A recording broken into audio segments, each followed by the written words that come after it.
నమస్తే. Welcome to our channel. నేను రవీంద్రబాబు.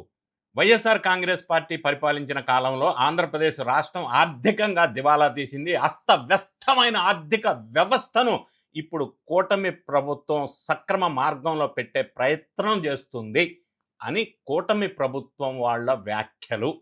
దీనికి కౌంటర్గా వైఎస్ఆర్ కాంగ్రెస్ పార్టీకి చెందిన ప్రముఖులు ఇంక్లూడింగ్ పేర్ని నాని లాంటి వాళ్ళు ఆంధ్రప్రదేశ్ ఎన్డీఏ ప్రభుత్వం వచ్చిన 20 నెలల కాలంలో ఆర్థిక వ్యవస్థ చిన్నాభిన్నమైపోయింది, అప్పుల కుంపటిగా మారింది, ఇప్పుడున్న మంత్రి అప్పుల మంత్రి అని భారీ ఘాటైన కామెంట్స్ ప్రతి విమర్శల నేపథ్యంలో మనం పార్టీలకి అతీతంగా ఈ వీడియోలో జగన్ రెడ్డి గారి పరిపాలించిన కాలంలో ఆర్థిక వ్యవస్థ సరిగా ఉందా, చిన్నాభిన్నమైపోయిందా, మరి ఎన్డీఏ కూటమి వచ్చిన తర్వాత ఆర్థిక వ్యవస్థ ఎలా ఉంది అని రాజకీయ నాయకుల స్టేట్మెంట్స్ కాకుండా, నా సొంత స్టేట్మెంట్స్ కాకుండా, నీతి ఆయోగ్ వాళ్ళు ఇచ్చిన report authenticated information and data ఏం చెప్తుంది, ఎవరు పరిపాలించిన కాలంలో ఎక్కడ ఆర్థికంగా చిన్నాభిన్నమైంది అనేది అనూహ్యంగా ఆశ్చర్యకరంగా నీతి ఆయోగ్ వాళ్ళు ఇచ్చిన రిపోర్ట్ ఆధారంగా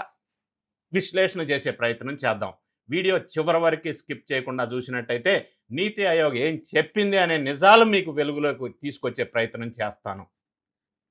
ఏపీని అధోగతిలోకి నెట్టిన జగన్ అని నీతి ఆయోగ్ తేల్చేసింది. ఒక్క మాటలో చెప్పాలంటే, ఇక డీటెయిల్స్లోకి వెళ్తే వైఎస్ఆర్సీపీ ప్రభుత్వ వైఫల్యాలు 2019 నుంచి 24 నీతి ఆయోగ్ ఫిజికల్ హెల్త్ ఇండెక్స్ 23-24 ఆధారంగా పాయింట్ నెంబర్ 1, ఆంధ్రప్రదేశ్ ఆర్థిక ఆరోగ్యంలో చివరి స్థానంలో అని చెప్పింది. అంటే ఫిజికల్ హెల్త్ ఇండెక్స్లో 18 ప్రధాన రాష్ట్రాల్లో ఆంధ్రప్రదేశ్ 17వ స్థానంలో నిలిచింది.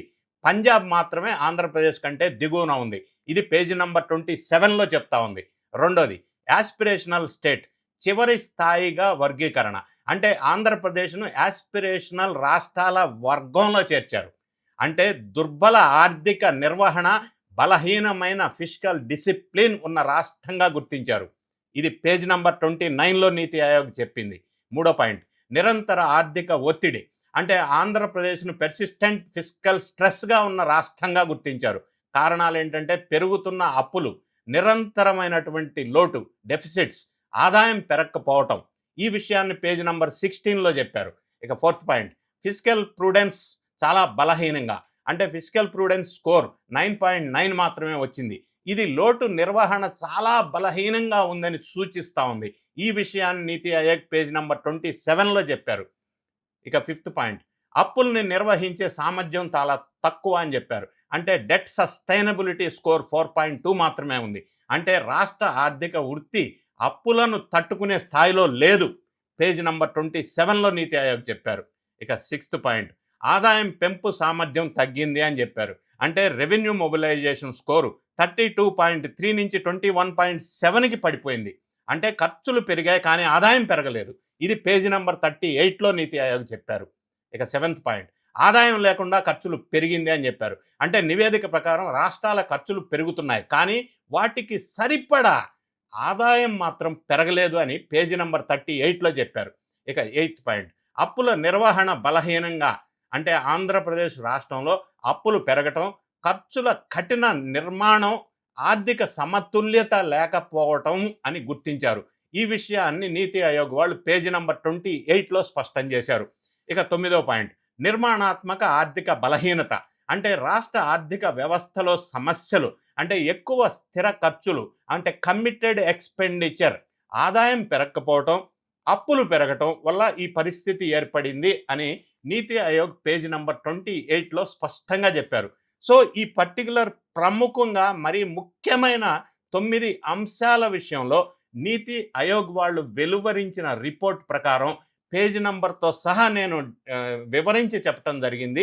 అల్టిమేట్గా కంక్లూజన్లో నీతి ఆయోగ్ వాళ్ళ రిపోర్ట్, లేటెస్ట్ రిపోర్ట్ ప్రకారంగా జగన్ రెడ్డి గారు పరిపాలించిన 2019-24 కాలంలో ఆర్థిక వ్యవస్థ చిన్నాభిన్నం అయిపోయింది, మరి అధోగతి పాలైపోయింది, ఆర్థికంగా అప్పుల భారం పెరిగిపోయింది, ఫిజికల్ డిసిప్లిన్లో ఫెయిల్ అయిపోయింది, అంటే ప్రాపర్గా మేనేజ్ చేయలేకపోయారు, ఫైనాన్షియల్ సమతుల్యతని కాపాడలేకపోయారు.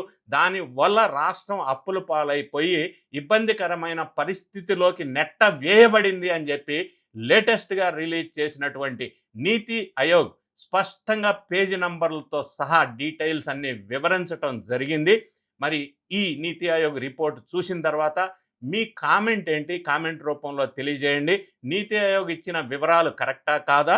ఆ పేజీ నంబర్స్తో డీటెయిల్స్ నేను వివరించిన విషయాల మీద మీరేమనుకుంటున్నారో కూడా స్పష్టం చేయండి.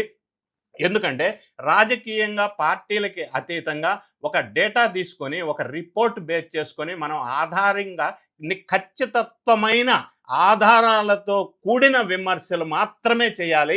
రాజకీయ విమర్శలు జనరిక్ స్టేట్మెంట్స్ ఇవ్వకూడదు అనేది ఎప్పటికీ నా ఆలోచనకు తగ్గట్టుగానే జగన్ రెడ్డి గారి పాలనలో నీతి ఆయోగ్ ఏమి తెల్లం చేసింది, నిజాలను మీకు వివరించే ప్రయత్నం చేశాను. ఒక చిరు ప్రయత్నం. ఈ ప్రయత్నం మీకు నచ్చినట్టయితే వీడియో నచ్చితే లైక్ బటన్ నొక్కండి. మీ ఫ్రెండ్స్కి కూడా షేర్ చేయండి. ఇది అందరికీ రీచ్ అవ్వాలా, వెళ్ళాలి, నిజాలు తెలియాలి, రాజకీయ పార్టీలకి అతీతంగా అనే నా భావజాలాన్ని మీరు అర్థం చేసుకుంటే వీడియోని షేర్ చేయండి. మీ కామెంట్ని కామెంట్ రూపంలో తెలియజేయండి. Thank you so much for watching this video.